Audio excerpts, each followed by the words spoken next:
जय श्री कृष्ण दोस्तों आज हम आपको एक बहुत ही महत्वपूर्ण कथा सुनाने जा रहे हैं। इस कथा के माध्यम से हम आपको यह बताएंगे कि इस संसार में सबसे बड़ा दान कौन सा होता है, जिसे करने से पूर्ण पुण्य की प्राप्ति होती है और कैसे हम बुरे लोगों की पहचान कर सकते हैं। दोस्तों, इस कथा के माध्यम से आप जानेंगे कि बुरे लोगों की पहचान कैसे की जा सकती है। तो कृपया आप इस कथा को शुरू से अंत तक ध्यान से सुनिए, क्योंकि अधूरा ज्ञान मानव जीवन में अनेक कठिनाइयों का कारण बन सकता है। कथा आरंभ करने से पहले यदि आपने हमारे चैनल को अभी तक सब्सक्राइब नहीं किया है तो जरूर सब्सक्राइब करें, वीडियो भी लाइक करें और अपने प्रियजनों के साथ भी शेयर करें। कमेंट बॉक्स में लिखिए जय श्री राधे कृष्ण। दोस्तों, एक बार भगवान श्री हरि विष्णु जी और माता लक्ष्मी जी क्षीर सागर में अपने आसन पर बैठे हुए थे। तब भगवान विष्णु जी ने देखा कि माता लक्ष्मी जी की किसी गहन सोच में हैं। माता लक्ष्मी जी को गहन सोच में देखकर भगवान विष्णु जी मुस्कुराए और बोले, हे देवी, ऐसा प्रतीत होता है कि आज आप किसी गहन विचार में डूबी हुई हैं। आप निसंकोच होकर अपने प्रश्न पूछिए, हम आपके सभी प्रश्नों का समाधान अवश्य करेंगे। भगवान विष्णु जी की बात सुनकर माता लक्ष्मी जी ने कहा, हे प्रभु, आज मेरे मन में एक ऐसी जिज्ञासा है। मैं यह जानना चाहती हूँ कि इस दुनिया में सबसे बड़ा दान कौन सा है, जिसे पूर्ण पुण्य की प्राप्ति होती है और बुरे लोगों की पहचान कैसे की जा सकती है। मनुष्य उन लोगों को कैसे पहचान सकते हैं। तब भगवान विष्णु जी ने माता लक्ष्मी जी से कहा, हे देवी, आपने सचमुच मानव जाति के कल्याण हेतु अति महत्वपूर्ण प्रश्न पूछे हैं। यह प्रश्न मनुष्य के जीवन में अत्यंत मूल्यवान है, इसलिए मैं आपको आपके इन प्रश्नों के उत्तर एक महत्वपूर्ण कथा के माध्यम से सुनाऊंगा। लेकिन आपको इस कथा को शुरू करने से लेकर अंत तक ध्यान पूर्वक सुनना होगा। तब माता लक्ष्मी जी ने उत्तर दिया, हे प्रभु, मैं आपको वचन देती हूँ कि इस कथा को मैं पूरी श्रद्धा से सुनूंगी और इस कथा का प्रचार समस्त देवलोक में करूंगी। दोस्तों, भगवान श्री हरि विष्णु जी देवी लक्ष्मी जी से कहते हैं, हे देवी, एक समय की बात है, किसी नगर में एक राजा राज्य करता था। वह राजा बहुत ही बलशाली, वीर और अत्यंत ही बुद्धिमान था। इसके साथ ही वह धर्म परायण और दयालु भी था। उस राजा की रानी भी संस्कारी और अत्यंत धार्मिक स्वभाव की थी। दोनों पति पत्नी भगवान भोलेनाथ के परम भक्त थे।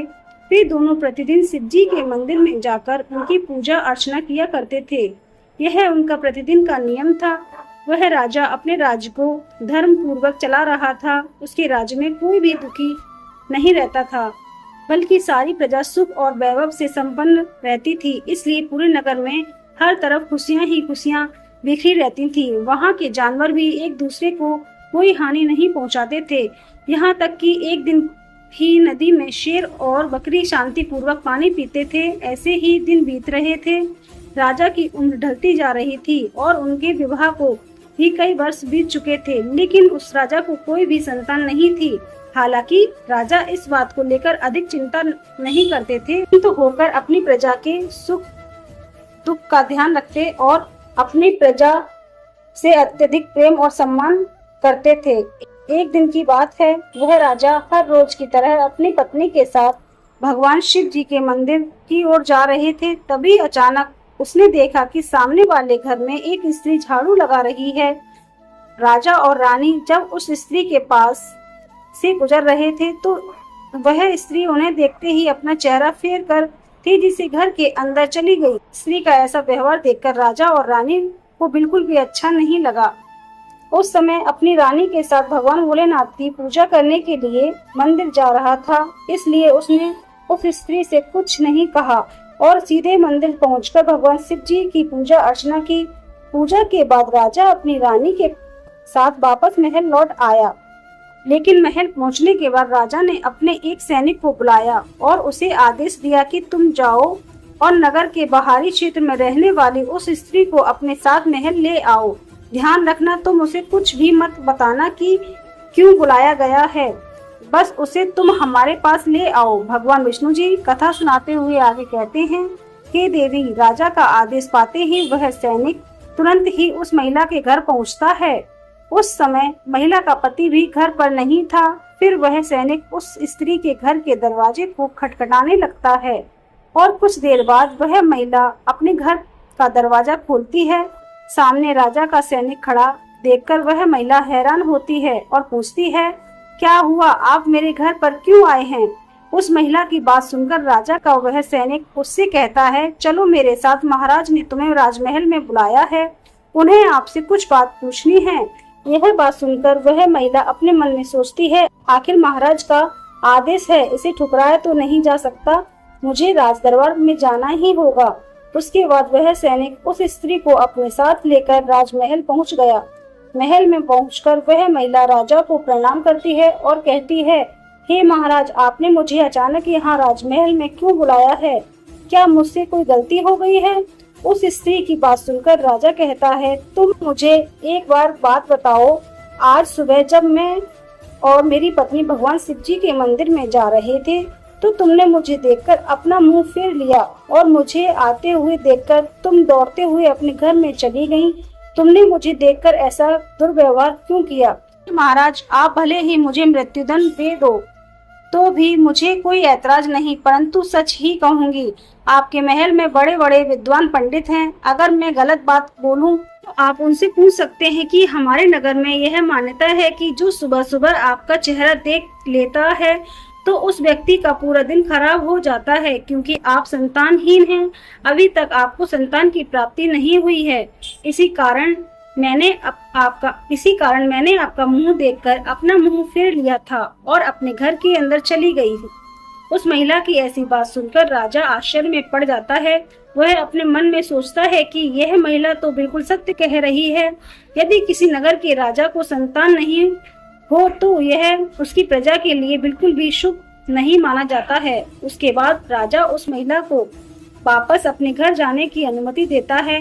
फिर राजा अपने मन में यह विचार करने लगता है कि अब मुझे भगवान शिव जी के मंदिर में जाकर संतान प्राप्ति के लिए यज्ञ करना चाहिए। ऐसा सोचकर वह राजा अपने कक्ष में लौटकर रानी से कहता है, हे प्रिय, मेरे नगर में लोग हमारे चेहरे को देखना भी पसंद नहीं करते, क्योंकि हमारे पास अभी तक कोई संतान नहीं है।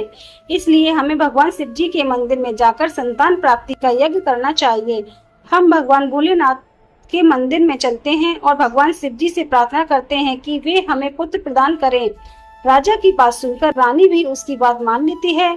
फिर राजा और रानी दोनों भगवान शिव जी के मंदिर पहुंचते हैं और भगवान शिव जी की पूजा करके संतान प्राप्ति के लिए यज्ञ का आयोजन करते हैं। भगवान विष्णु जी की कथा सुनाते हुए आगे कहते हैं, हे देवी, पुत्र प्राप्ति के लिए राजा और रानी ने यज्ञ का आयोजन किया, लेकिन यज्ञ संपन्न होने के बाद भी उन्हें संतान की प्राप्ति नहीं हुई। यज्ञ के निष्फल हो जाने से राजा अत्यंत निराश हो गया। यज्ञ का आयोजन करने वाले पंडित जी भी सोच में पड़ गए। पंडित जी ने मन ही मन सोचा, अब तक जितने भी यज्ञ मैंने किए हैं उनमें से कोई भी यज्ञ आज तक विफल नहीं हुआ। इसका अर्थ यह है कि शायद इस राजा के भाग्य में ही खोट है और ऐसा प्रतीत होता है कि ईश्वर ने इस राजा के भाग्य में संतान का योग नहीं लिखा है। इसलिए संतान प्राप्ति का यज्ञ करने के बाद भी उसे संतान की प्राप्ति नहीं हुई है। राजा हर संभव प्रयास करके थक चुका था और अब वह गहरी निराशा में डूबा रहता था। वह दिन रात संतान की कमी के बारे में सोचता और चिंता में खोया रहता था। एक दिन सिंहासन पर बैठे बैठे राजा को अचानक एक बात याद आती है कि दूसरे नगर के वन में एक महात्मा जी निवास करते हैं, जिनकी ख्याति दूर दूर तक फैली है। राजा के मन में विचार आता है कि शायद उन महात्मा के पास मेरे इस कष्ट का कोई समाधान हो। अगर मैं उनके पास जाऊंगा तो संभव है वे मुझे पुत्र प्राप्ति का कोई उपाय बता सके। मुझे उनके पास जाना चाहिए। अपने मन में यह निर्णय लेकर राजा तुरंत अपनी रानी के पास जाता है और उससे कहता है, हे प्रिय, दूसरे नगर के वन में एक महात्मा तपस्वी और ज्ञानी महात्मा जी रहते हैं। मुझे लगता है कि हमें उनके पास जाना चाहिए। हो सकता है कि वे हमें पुत्र प्राप्ति का कोई मार्ग सुझा दें। फिर रानी भी राजा की इस बात से सहमत हो गई। स्वामी, आपकी बात बिल्कुल सही है, हमें महात्मा जी से अवश्य मिलना चाहिए। रानी की सहमति पाकर राजा और रानी दोनों एक साथ एक रथ पर बैठकर महात्मा जी के दर्शन के लिए दूसरे वन की ओर प्रस्थान करते हैं। कुछ समय के बाद दोनों वन में पहुंच गए। रथ से उतरकर राजा और रानी दोनों जंगल के भीतर जाने लगे। ऊंचे नीचे रास्तों से गुजरते हुए वे महात्मा के आश्रम की ओर बढ़ने लगे। भगवान शिव जी कथा सुनाते हुए आगे कहते हैं, हे देवी। फिर राजा और रानी वन के भीतर महात्मा जी की कुटी के पास पहुंच जाते हैं। वहां वे देखते हैं कि महात्मा जी एक विशाल वृक्ष के नीचे ध्यान मग्न होकर साधना में लीन हैं। यह दृश्य देखकर राजा और रानी कुछ देर तक खामोशी से खड़े रह जाते हैं ताकि महात्मा जी की साधना में कोई विघ्न न आए। दोनों हाथ जोड़कर विनम्रता पूर्वक महात्मा जी के सामने खड़े रहते हैं। कुछ समय बाद महात्मा जी अपनी साधना से बाहर आते हैं और अपनी आंखें खोलते हैं। तब वे देखते हैं कि राजा और रानी उनके सामने अपने दोनों हाथ जोड़कर खड़े हुए हैं। वे महात्मा जी उस राजा को अच्छी तरह से जानते भी थे, इसलिए वे राजा को देखते ही पहचान लेते हैं और राजा से मुस्कुराते हुए कहते हैं, हे राजन, आज आप यूं अचानक से हमारे पास किस प्रयोजन से पधारे हैं। तब राजा ने नम्रता से महात्मा जी को प्रणाम किया और अपनी व्यथा महात्मा जी को कह सुनाई। उसने बताया कि कैसे उन्होंने पुत्र प्राप्ति के लिए यज्ञ किया, परंतु सभी व्यर्थ गए। यह सब सुनने के बाद महात्मा जी कुछ क्षणों के लिए मौन हो गए और अपनी आंखें बंद कर ली। फिर ध्यानतम होकर राजा के जीवन की घटनाओं पर आंतरिक दृष्टि से अवलोकन करने लगे। कुछ समय बाद महात्मा जी ने अपनी आंखें खोलकर गंभीर स्वर में बोले, राजन, मैंने आपके जीवन का एक ऐसा सत्य देखा है जिसे सुनकर आपको कष्ट हो सकता है। आपके पिछले जन्म में किए गए एक पाप का फल जन्म में आपके ऊपर भारी पड़ा है। आपने पिछले जन्म में एक ऐसा घोर पाप किया था जिसके परिणाम स्वरूप इस जीवन में आपके भाग्य में संतान प्राप्ति का योग्य नहीं है। इसी कारण से आपके सभी प्रयास निष्फल हो रहे हैं। भगवान विष्णु जी कथा सुनाते हुए आगे कहते हैं, हे देवी। महात्मा जी की बातें सुनकर राजा उनके चरणों में गिर जाता है और विनती करते हुए बोले, हे महात्मा, कृपा करके आप ऐसा मत कहिए, आप ही हमारे दुख को हरने का कोई उपाय सुझाइए। राजा की यह व्याकुलता देखकर महात्मा जी ने उसे सहारा देकर अपने चरणों से उठाया और बोले, हे राजन, इतनी अधीरता आपको बिल्कुल भी शोभा नहीं देती। मैं अभी आपको आपके इस कष्ट का निवारण करने का उपाय बताता हूँ, जिसे करने के बाद आपको अवश्य ही पुत्र की प्राप्ति होगी। इतना कहकर वे महात्मा जी अपनी कुटिया के अंदर चले जाते हैं और थोड़ी देर के बाद हाथ में एक कटोरी में खीर लेकर बाहर आ जाते हैं। उन्होंने वह खीर राजा को देते हुए कहा, राजन, महल पहुंचकर आप और रानी साहिबा दोनों ही स्नान करने के बाद इस खीर को प्रसाद के रूप में ग्रहण करें। ऐसा करने से आपको निश्चित ही पुत्र की प्राप्ति होगी। परंतु राजा, आप मेरी एक बात याद रखना, इस पुत्र की आयु मात्र 20 वर्ष की होगी। जिस दिन आपके पुत्र की आयु 20 वर्ष की होगी, उसी दिन उसकी मृत्यु हो जाएगी। महात्मा जी की इस बात को सुन राजा गहरी सोच में डूब गया। वह अपने मन में सोचने लगा, चलो 20 वर्ष के लिए ही सही, परंतु इस संतानहीनता का कलंक तो मिट जाएगा, हमें संतान का सुख तो मिलेगा। राजा ने मन ही मन इस बात को स्वीकार कर लिया और महात्मा जी से निवेदन किया है, हे महात्मा, आपका आशीर्वाद और मार्गदर्शन स्वीकार है, कृपा करके हमें आप यह अवसर दें। महात्मा जी ने मुस्कुराते हुए राजा को आशीर्वाद दिया। राजा और रानी ने महात्मा जी को प्रणाम किया और उनकी चरण वंदना की और विनम्रता पूर्वक आभार व्यक्त किया। इसके बाद राजा और रानी अपने रथ में बैठकर महल की ओर लौट चले। इसके बाद महल पहुंचकर राजा और रानी स्नान आदि कर भगवान भोलेनाथ जी का प्रसाद मानते हुए श्रद्धा से उस खीर को ग्रहण करते हैं। उसके कुछ ही दिनों में वह रानी गर्भवती हो जाती है, जिससे रानी बहुत ही प्रसन्न हो जाती है। जब राजा ने यह शुभ समाचार सुना तो वह भी खुशी से झूम उठा। संतान प्राप्ति का यह सुखद समाचार सुनने के बाद राजा ने महात्मा जी के प्रति अपनी कृतज्ञता प्रकट करने का निश्चय किया। रथ में ढेर सारे फल, फूल, वस्त्र और अन्य भेंट सामग्रियां रखकर वन में महात्मा जी की कुटिया की ओर चल पड़ा।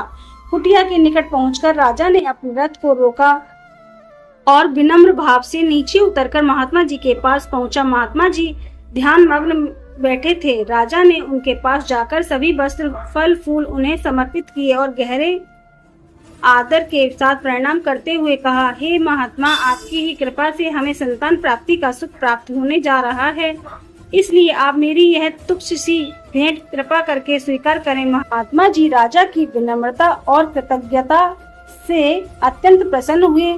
उन्होंने राजा की भेंट को स्वीकार कर उसे आशीर्वाद दिया और कहा, राजन, तुम्हारी भक्ति और संकल्प ने ही तुम्हारे जीवन को बल वर्ष है, वह अनमोल है।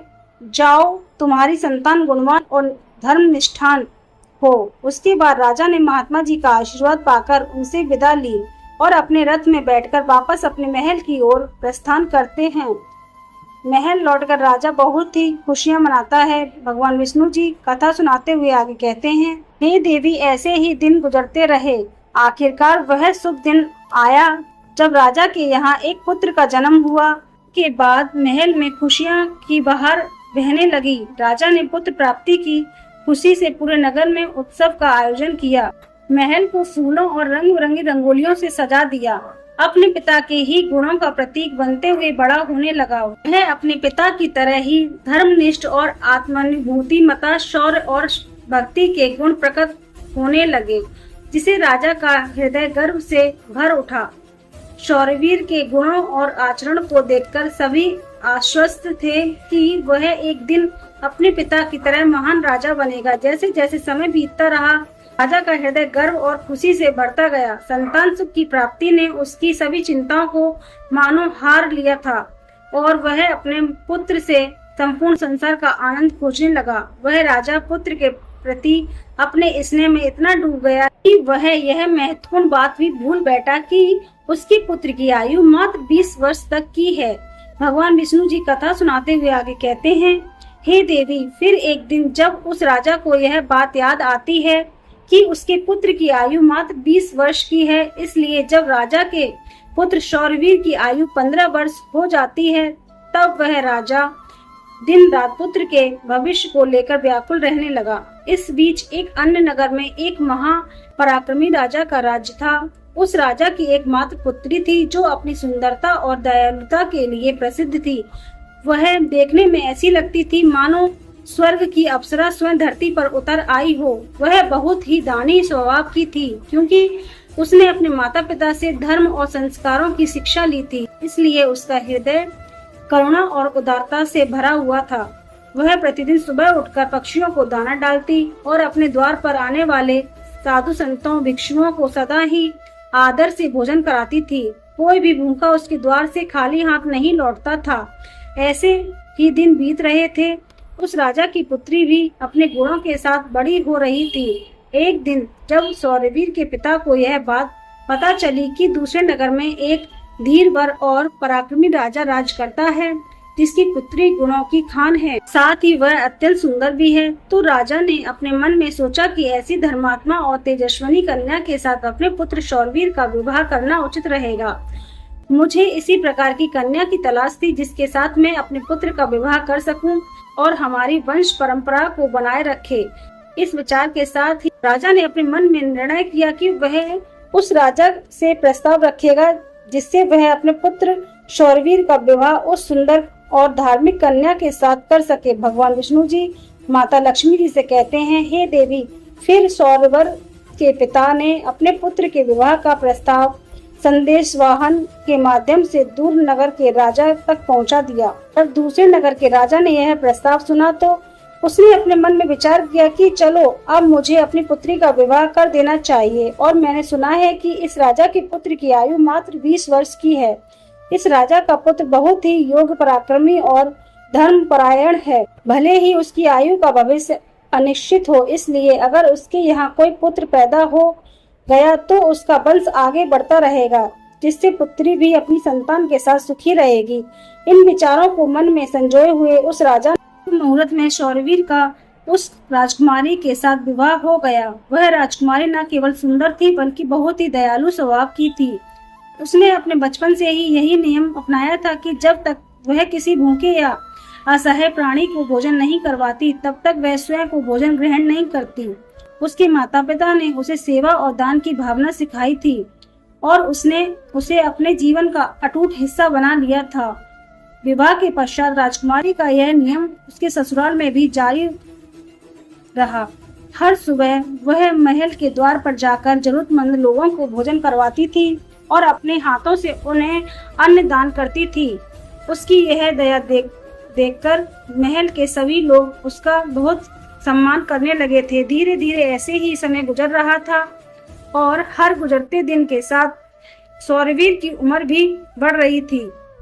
राजा और रानी इस बात को लेकर मन ही मन चिंतित रहते कि उनका पुत्र अब अपने जीवन के अंतिम समय की ओर बढ़ रहा है। उन्हें महात्मा की वह भविष्यवाणी हमेशा याद रहती कि शौरवीर की आयु केवल 20 वर्ष की होगी। इस दुखद सत्य को केवल राजा और रानी ही जानते थे। उन्होंने यह बात किसी को नहीं बताई थी ताकि महल में कोई चिंता का माहौल न बने। जैसे जैसे शौरवीर की आयु 20 वर्ष की ओर बढ़ती जा रही थी, राजा और रानी के दिल की धड़कनें तेज होती जाती। अपने पुत्र के प्रति उनका स्नेह और प्रेम इतना अधिक था कि वे चाहकर भी चिंता से मुक्त नहीं हो पाते थे। भगवान विष्णु जी कथा सुनाते हुए कहते हैं, हे देवी, फिर वह दिन भी आ जाता है जब शौरवीर के जीवन के मात्र 3 दिन शेष रह जाते हैं। राजा और रानी का दिल भारी हो जाता है। राजा बार बार अपने मन में सोचने लगा कि अब मैं क्या करूं? मेरा पुत्र 3 दिन बाद मुझसे हमेशा के लिए दूर हो जाएगा। क्या कोई ऐसा उपाय नहीं जिससे मैं उसे बचा सकूं? रानी भी इस दुख से भरी थी और हर पल अपने पुत्र के जीवन की कल्पना करती रहती। इसलिए उनके पुत्र मोह ने उन्हें बीमार और कमजोर बना दिया था। दोनों इतने दुखी थे कि अब उन्होंने भोजन करना भी छोड़ दिया था, परंतु अपनी पीड़ा को उन्होंने किसी के सामने प्रकट नहीं किया। वे नहीं चाहते थे कि महल के लोग उनके पुत्र की मृत्यु की बात सुनकर दुखी हों और चिंता में पड़ जाएं। फिर वह आखिरी दिन भी आज पहुंचा जिस दिन शौरवीर की आयु पूरी होनी थी, उसकी मृत्यु होनी थी। फिर उस दिन जैसे ही सुबह हुई, राजा और रानी अपनी चिंता और दुख से व्याकुल होकर भगवान भोलेनाथ के मंदिर में बैठकर उनकी पूजा अर्चना में लग गए। वे दोनों भगवान भोलेनाथ से प्रार्थना करते हुए कहने लगे, हे प्रभु, आप कृपा करके हमें पुत्र की मृत्यु होने के दुख को सहन करने की शक्ति दीजिए। हम जानते हैं कि जो भी किसी के भाग्य में लिखा होता है उसे कोई बदल नहीं सकता, वह होकर ही रहता है। तो हमारे लिए यह समय बहुत ही कठिन है। उधर राजकुमार शौरवीर की पत्नी अपने दैनिक धर्म कर्म के कामों में लगी हुई थी। हर दिन की तरह वह भूखे गरीबों और निर्धनों को भोजन करा रही थी, पक्षियों को दाना डाल रही थी और जरूरतमंद लोगों की सहायता करने में लगी थी। उसे अपने पति की आयु के बारे में कुछ भी पता नहीं था, इसलिए वह निश्चित होकर अपने कार्यों में मगन थी। इसी बीच यमलोक में धर्मराज जी ने देखा कि आज राजकुमार शौरवीर की मृत्यु का दिन है, तो उन्होंने तुरंत ही अपने 2 प्रमुख दूतों को बुलाया और उन्हें आदेश दिया, जाओ और अब से कुछ समय बाद राजकुमार शौरवीर के प्राण उसके शरीर से निकालकर अपने साथ यमलोक ले आओ। परंतु ध्यान रहे कि मृत्यु केवल एक विशेष कारण से ही होनी है। उसकी मृत्यु एक सांड द्वारा उसे पीछे से ठोकर मारने से ही होगी। वह सांड राजकुमार शौरवीर को पीछे से ठोकर मारेगा, तभी उसके प्राण हमारे पास आ सकेंगे। इसके लिए तुम दोनों एक सांड के पास जाकर उसे राजकुमार शौरवीर की मृत्यु के लिए प्रेरित करो। धर्मराज के आदेश अनुसार वे दोनों दूत यमलोक से धरती पर जाने के लिए तत्पर हो गए। भगवान विष्णु जी माता लक्ष्मी जी से कहते हैं, हे देवी, वे दोनों यमदूत राजकुमार शौरवीर के प्राण लेने के लिए आकाश मार्ग से होते हुए पृथ्वी लोक पहुंच जाते हैं। दूसरी ओर धर्मराज की माया के प्रभाव से एक सांड ने अपने मन में सोचा कि आज मुझे राजमहल के अंदर बगीचे में प्रवेश करना चाहिए और वहां घूमना चाहिए। मुझे देखना चाहिए कि राजमहल का बगीचा कैसा है। फिर बिना किसी रुकावट के वह सांड धीरे धीरे चलते हुए राजमहल के बगीचे में जा पहुंचा। संयोग से यह वही बगीचा था जहां राजकुमार शौरवीर प्रतिदिन टहलने के लिए आते थे। धर्मराज की माया से प्रेरित वह सांड जैसे ही बगीचे में प्रवेश करता है तो वह जाकर वह घास चरने में इधर उधर घूमने लगता है। उसी समय धर्मराज जी के दोनों दूत राजमहल के बगीचे के द्वार के पास खड़े हो जाते हैं। वे दोनों बगीचे के भीतर की गतिविधियों पर नजर बनाए रखते हैं। कुछ समय बाद राजकुमार शौरवीर उस बगीचे में टहलने के लिए आता है। राजकुमार शौरवीर को सांड के वहां होने का एहसास नहीं था। वह अपने विचारों में खोए हुए बगीचे में टहलने लगता है।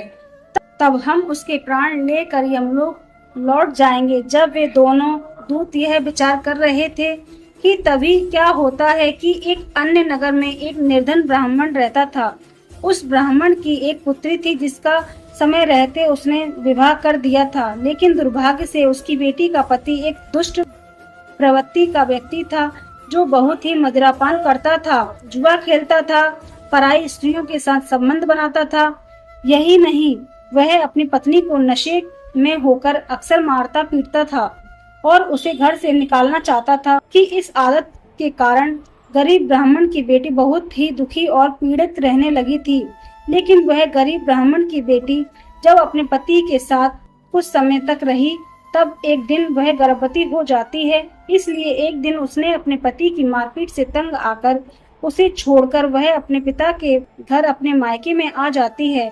वह आंसुओं से भरी आंखें साथ अपने पिता से कहती है, पिताजी, आज के बाद मैं अपने पति के साथ नहीं रह सकती, क्योंकि वह मुझे रोज मारता पीटता है और बुरी तरह से अपमानित करता है और मैं उसके इस व्यवहार से तंग आकर उसको छोड़कर मायके चली आई हूँ।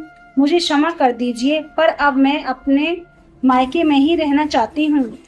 उसका पिता बहुत ही वृद्ध हो चुका था और अब उसकी कमाई का कोई ठोस साधन नहीं था, जिसके कारण उसे प्रतिदिन नगर के विभिन्न घरों में जाकर भिक्षा मांगनी पड़ती थी, ताकि वह किसी प्रकार अपने और अपने परिवार का पेट भर सके। भगवान विष्णु जी कथा सुनाते हुए आगे कहते हैं, हे देवी, जब उसकी बेटी का गर्भकाल पूरा हुआ तो उसने एक सुंदर पुत्र को जन्म दिया, लेकिन जन्म देने के बाद उसे बहुत तेज भूख लगने लगी।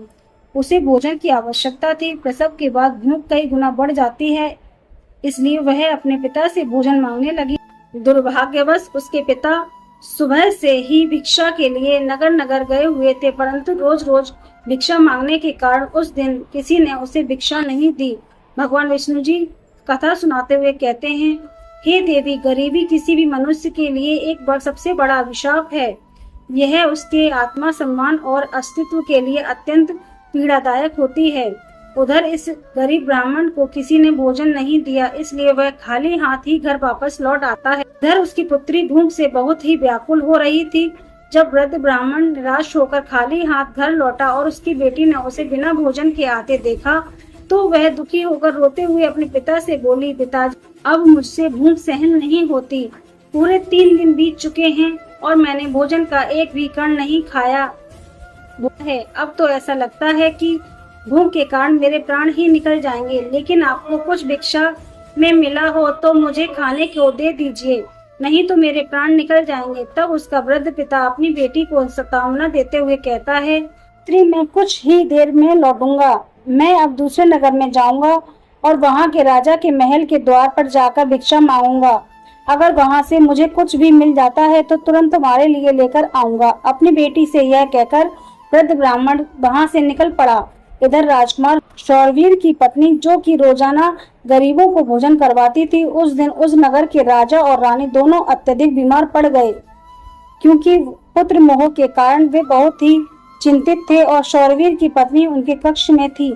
इसलिए आज उसने गरीबों को भोजन नहीं करवाया, परंतु उसने अपने पति के लिए भोजन बनाया था और भोजन की थाल सजाकर रखी थी कि जब उसका पति बगीचे से लौटेगा तो वह उसे भोजन कराएगी, क्योंकि उसका पति अपने माता पिता के पास बैठकर उनकी सेवा करके अपने बगीचे में घूमने के लिए गया हुआ। भगवान विष्णु जी कथा सुनाते हुए कहते हैं, हे देवी, इधर वह वृद्ध ब्राह्मण राजमहल के द्वार पर पहुंच जाता है। जब राजकुमार की पत्नी ने उसे देखा तो उसके मन में उस ब्राह्मण के प्रति दया उमड़ आई। उसके बाद वह ब्राह्मण राजकुमार की पत्नी की तरफ देखकर विनम्रता से उससे कहता है, हे पुत्री, यदि मुझे इसमें से कुछ भोजन मिल जाएगा तो तुम्हारा बड़ा ही उपकार होगा। राजकुमार की पत्नी को उस ब्राह्मण की यह बात सुनकर उस पर बहुत दया आई। उसने सोचा, यह तो कोई गरीब ब्राह्मण है जो भूखा है और मुझसे कुछ भोजन मांग रहा। यह सोचकर राजकुमार की पत्नी उसे भोजन देने के लिए तैयार हो गई, लेकिन अचानक वह अपने मन में सोचने लगती है कि यह भोजन तो मैंने अपने पति के लिए बनाया है। अगर इसे यह भोजन दे दूंगी तो मेरे पति क्या खाएंगे। लेकिन अगले ही पल उसने सोचा, मेरे पति तो अब भी बगीचे में घूमने के लिए गए हुए हैं, तब तक मैं यह भोजन इस गरीब ब्राह्मण को दे देती हूँ और जब मेरे पति वापस आएंगे तो मैं उनके लिए नया भोजन बना दूंगी। यह भूखे ब्राह्मण की सहायता करना अधिक आवश्यक है। अपने मन में यह सोचकर राजकुमार की पत्नी ने अपने पति के लिए बनाया हुआ भोजन उस भूखे ब्राह्मण को दे दिया। उसके बाद वह ब्राह्मण भोजन की थाली को लेकर जल्दी जल्दी अपने नगर की ओर रवाना हो गया। वह भोजन लेकर अपने घर आ गया। उसकी पुत्री 3 दिनों से भूखी थी। उसने 3 दिनों से कुछ भी नहीं खाया था और उसके चेहरे पर भूख को पीड़ा साफ साफ झलक रही थी। उधर राजकुमार शौर्यवीर जो बगीचे में टहलने गया था, अपने कक्ष की ओर वापस लौट रहा था। बगीचे के बाहर खड़े यमदूत राजकुमार के प्राण लेने के लिए तैयार थे और एक सांड भी धर्मराज की माया से प्रेरित होकर वहीं घूम रहा था। वे दोनों यमदूत मन में सोच रहे थे कि बस अब कुछ ही पल बाकी हैं और जैसे ही सांड राजकुमार को पीछे से ठोकर मारेगा, हम राजकुमार के प्राण यमलोक लेकर लौट जाएंगे। भगवान विष्णु जी माता लक्ष्मी जी से कहते हैं, हे देवी। इधर वह ब्राह्मण अपने घर पहुंचा और उसने तुरंत ही अपनी बेटी को वह भोजन दे दिया। तब उसकी बेटी उससे कहने लगी, पिताजी यह भोजन आप कहाँ से लाए हैं? तब वृद्ध ब्राह्मण ने उत्तर देते हुए कहा, पुत्री यह भोजन मुझे दूसरे नगर की महारानी ने दिया है। उस नगर के राजा की पुत्र वधू बहुत ही दयालु और उदार हृदय की है। उसने मुझ पर दया करके मुझे यह स्वादिष्ट भोजन दिया है। भोजन को देखकर उस वृद्ध ब्राह्मण की बेटी की आत्मा से आशीर्वाद निकलने लगा। वह भगवान से प्रार्थना करने लगी, हे भगवान, जिसने भी मेरे पिता को यह भोजन दिया है उसका सुहाग अमर रहे और वह सदा सौभाग्यवती बनी रहे। जैसे ही उसने भोजन का निवाला अपने मुंह में डाला, उसकी आत्मा की तृप्ति हो गई। उसकी आत्मा से सच्चे मन से आशीर्वाद निकलने लगे कि महारानी का पति दीर्घ आयु और स्वस्थ रहे। इधर राजकुमार शौर्यवीर अपने महल की ओर बढ़ रहा था और बगीचे में बाहर खड़े यमदूतों ने उसकी मृत्यु को बेसब्री से इंतजार कर रहे थे। परंतु जैसे ही राजकुमार बगीचे में उस सांड के सामने पहुंचा तो सांड ने तुरंत उसे पीछे से ठोकर मारने के लिए अपनी ताकत जुटाई। वह अपनी सींग से उसे मारने ही वाला था कि तभी अचानक से 2 देवदूत वहां प्रकट हो जाते हैं और अपनी दिव्य शक्ति से उस सांड को बेहोश कर देते हैं। वह सांड हिल भी नहीं पा रहा था। उसने आगे बढ़ने की बिल्कुल भी शक्ति नहीं बची थी। इस पर वह सांड अपने मन में सोचने लगा कि यह मुझसे क्या हो गया। अभी तो मैं इस राजकुमार को पीछे से ठोकर मारने आया था और अब मैं खुद ही चलने में असमर्थ हूँ। उसकी समझ में नहीं आ रहा था कि यह सब कैसे और क्यों हो रहा है। भगवान विष्णु जी माता लक्ष्मी से कहते हैं, हे देवी, यह सब उस ब्राह्मण की भूखी बेटी के आशीर्वाद का प्रभाव था जो उसने भोजन करते समय दिया था। उस आशीर्वाद की शक्ति के कारण ही वे देवदूत वहां आकर खड़े हो गए थे। इसके बाद वे देवदूत यमराज के उन दूतों से कहते हैं, हे यमदूत, तुम इस राजकुमार के प्राण नहीं ले सकते। जिस प्रकार श्राप असर दिखा सकता है उसी प्रकार आशीर्वाद भी फलित हो सकता है। अब राजकुमार और सांड के बीच वे 2 देवदूत आशीर्वाद रूप दीवार बनकर खड़े थे और राजकुमारी का दान मृत्यु के समय को आगे नहीं बढ़ने दे रहा था। फिर वे यमदूत उन देवदूतों से कहते हैं, हे देवदूत, तो तुम सभी यहाँ से लौट जाओ और हमें हमारा काम करने दो, क्योंकि हमारा उद्देश्य है इस राजकुमार के प्राण लेकर यमलोक लौट जाना। तब देवदूतों ने दृढ़ता से उत्तर दिया, नहीं यमदूतों, ऐसा कभी नहीं हो सकता। हमारे रहते असंभव है, क्योंकि हमें स्वयं भगवान शिव जी ने यहाँ भेजा है। दोनों पक्षों के बीच बहस छिड़ गई और फिर यह बहस धीरे धीरे एक युद्ध में बदल गई। देवदूतों की अद्वितीय शक्ति के सामने यमदूत असहाय हो गए और हार मानकर वापस यमलोक लौट गए। यमलोक में पहुंचकर यमदूतों ने यमराज जी से कहा, हे महाराज, हम उस राजकुमार के प्राण नहीं ले पाए।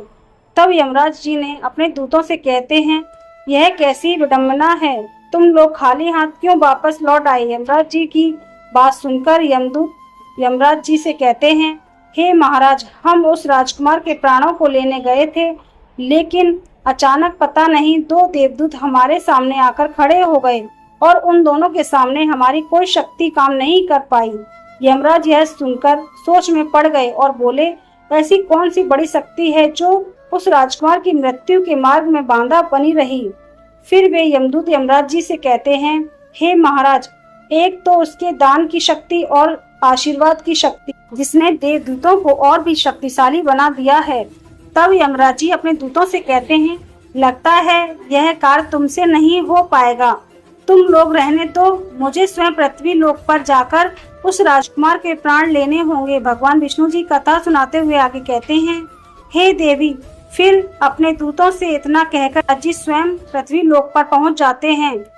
उस राजा के महल के बगीचे में प्रकट हुए वहां उन देवदूतों से यमराज जी कहते हैं, हे देवदूत, क्या तुम लोग नहीं जानते कि विधि का विधान अटल है। जब किसी की आयु पूरी हो जाती है तो उसे यमलोक जाना ही होता है, और इस राजकुमार की भी आयु अब पूर्ण हो चुकी है, इसलिए मैं इसके प्राण लेने आया हूँ। तब देवदूतों ने यमराज से कहा है, हे प्रभु, आप हमें बताइए कि ब्रह्मा जी और विष्णु जी तक को भी श्राप का प्रसाद सहना पड़ा था। यदि श्राप का मान रखा जा सकता है तो क्या आशीर्वाद का मान नहीं रखा जा सकता। इस राजकुमार को भूखे को भोजन देने का आशीर्वाद प्राप्त है। उन देवदूतों की बात सुनकर यमराज जी उन देवदूतों से कहते हैं, आप लोग सत्य कह रहे हैं, परंतु अब मुझे क्या करना होगा। तब वे देवदूत यमराज जी से कहते हैं, हे प्रभु, आप इस राजकुमार की आयु 100 वर्ष कर दीजिए। इसके बाद ही आप इस राजकुमार के प्राण लेने के लिए पधार सकते हैं। और यदि भगवान शिव जी का भी आदेश है। उन देवदूतों की बात मानकर यमराज जी ने राजकुमार शौरवीर की आयु 100 वर्ष कर दी और वापस यमलोक लौट गए। भगवान विष्णु जी कथा सुनाते हुए कहते हैं, हे देवी, इस प्रकार एक भूखे को भोजन देने की पुण्य के कारण उस राजकुमार की मृत्यु टल गई और उसकी आयु भी बढ़ गई। इसी कारण कहा जाता है कि अन्न को दान सबसे बड़ा दान है। किसी भूखे को दिया गया अन्न अश्वमेघ यज्ञ के फल के बराबर होता है। भगवान विष्णु जी माता लक्ष्मी जी से कहते हैं, हे देवी, अब तो आपके सभी प्रश्नों के उत्तर आपको मिल गए होंगे। तब माता लक्ष्मी जी भगवान श्री हरि विष्णु जी से कहती हैं, प्रभु, आज आपने मुझे अन्न ज्ञान प्रदान किया है और मेरे सभी प्रश्नों का समाधान भी कर दिया है। इसलिए मैं आपको विश्वास दिलाती हूँ कि मैं इस कथा का विस्तार समस्त संसार में अवश्य करूँगी। तो दोस्तों, आशा है यह कथा आपको जरूर पसंद आई होगी। अगर आपको यह कथा अच्छी लगी हो तो वीडियो को लाइक और चैनल को सब्सक्राइब अवश्य करें। इस वीडियो को अपने दोस्तों के साथ भी शेयर करें। कमेंट बॉक्स में लिखिए जय श्री राधे कृष्ण। तो मिलते हैं अगले वीडियो में, तब तक के लिए आप अपना ख्याल रखिए। धन्यवाद।